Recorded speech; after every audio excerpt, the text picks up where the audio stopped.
Here's the power of confession. It does two things. Number one, it frees us. When we bring our sin out of the darkness into the light before God, it loses its power. It's really important you understand that any unconfessed sin you keep in your life, it will imprison you.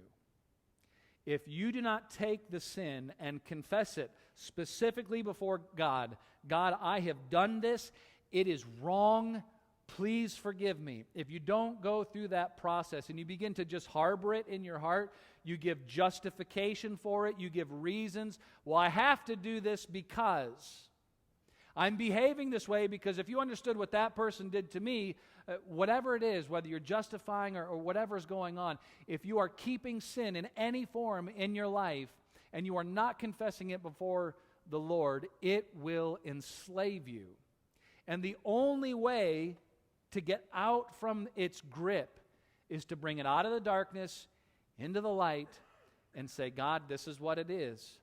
And I am confessing this as sin before you. I am agreeing with you. This is wicked. This is wrong. This is rebellious. This is destructive. It hurts me. It hurts you. And it hurts those around my life. That is the first step to freedom. Confession brings freedom. Do you know why a lot of Christians in the American church are not free? Because we've lost the art of confession.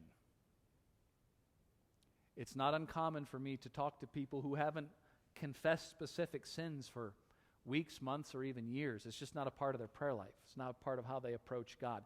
And yet when God says to his people in Exodus, step one, I'm building a tabernacle so I can be in your midst. I'm going to teach you how to come into my presence. As soon as you come into his courts, it's the altar. We've got to deal with your sin. We've got to become people who confess our sins.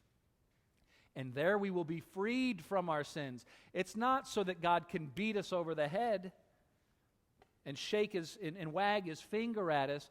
It's so that we can find freedom. So freedom is the first thing that confession brings. The second thing that confession brings is forgiveness. Now, why? We know this. We know that confession leads to forgiveness. But I remember the words of Jesus as he was speaking to a very hypocritical Pharisee, as some woman who was very, very broken, who came from a very dysfunctional lifestyle, wept at his feet to the disgust of the Pharisee. Jesus looked at the Pharisee and said, "He who is forgiven much loves much." When we go through the process of confessing our sins, being set free from that sin, and then receiving forgiveness from God, do you know what it does? It teaches our hearts to glow warmly with our love for God because we are reminded of how much we are being forgiven of. But if we don't bother with confession, we begin to lose track of this process of freedom and forgiveness, and that is how the heart grows cold.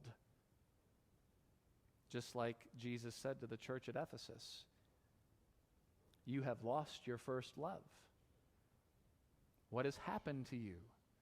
They were busy with all kinds of religious activity, and yet their hearts were growing cold.